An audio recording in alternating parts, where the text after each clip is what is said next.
क्या बाबा मुख्यमंत्री मोबाइल चला लेते हैं? हमारे नौजवान तो सब चला लेते हैं।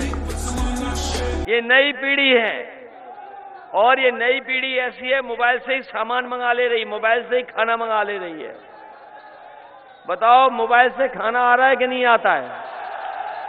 पैसे देना चाहो पैसे दे दो, और टैक्सी भी मोबाइल से आ जा रही है, मोबाइल से टैक्सी आ रही है। और इधर मैंने देखा अमेरिका की एक कंपनी मोबाइल से, बताओ, कंडे बेच रही थी। यहां पे भी तो गोबर के कंडे ही बनते होंगे, और क्या बनता होगा। तो सोचो, अमेरिका की कंपनी हमारे कंडे खरीद करके कंडे बेच रही है। इसलिए समाजवादी पार्टी ने तय किया है कि इधर जो बदलाव हुआ है, इधर जो टेक्नोलॉजी आई है, इससे बड़े पैमाने पर नौजवानों को रोजगार मिल सकते हैं। इसलिए अगर हमें आईटी के सेक्टर में, मोबाइल के सेक्टर में अगर नौजवानों को अच्छी वेतन वाली नौकरी देनी पड़े, रोजगार देना पड़े, उसके लिए 22 लाख भी रोजगार देने का काम समाजवादी लोग 5 साल में करके दिखाएंगे। क्योंकि हर एक के हाथ में मोबाइल है, टेक्नोलॉजी बदल गई। ये बाबा मुख्यमंत्री जी क्या दिलाएंगे? स्मार्टफोन जो सांड नहीं पकड़ पा रहे। बताओ, बात कर रहे मोबाइल की और सांड तक पकड़ नहीं पा रहे हैं। आपके यहां भी हैं सांड के नहीं हैं? और खेतों में तार है कि नहीं है? इसलिए मैं आपसे निवेदन करने आया हूं, ये चुनाव समाजवादी आरएलडी साइकिल हैंडपंप का है। यहां पर साइकिल चुनाव लड़ रही है। इसलिए हैंडपंप वालों, खूब हैंडपंप चलाइए और साइकिल को दौड़ाइए। बताओ, साइकिल को दौड़ाओगे कि नहीं दौड़ाओगे? ये तो हमें आखिरी वक्त पे प्रोफेसर मिल गए जिन्हें हमने चुनाव लड़ा दिया। एक आए थे प्रोफेसर टिकट मांगने, एक दूसरे प्रोफेसर आए थे टिकट मांगने। वो गणित के प्रोफेसर थे, हिसाब किताब लगा के हमें छोड़ के चले गए। पता नहीं कौन सा हिसाब किताब लगाया, हम लोगों को छोड़ के चले गए। अब हम दूसरे प्रोफेसर पकड़ लाए, एग्रीकल्चर वाले प्रोफेसर हैं।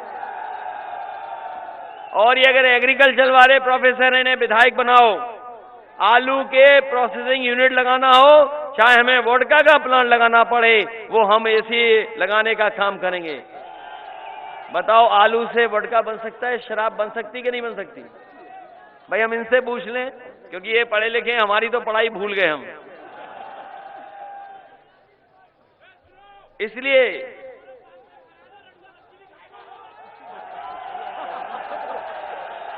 अरे रड़ुआ का जमाना बता रहे हो कि आ गया है?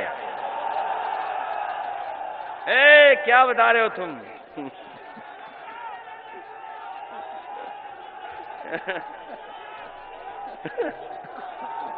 नौजवान,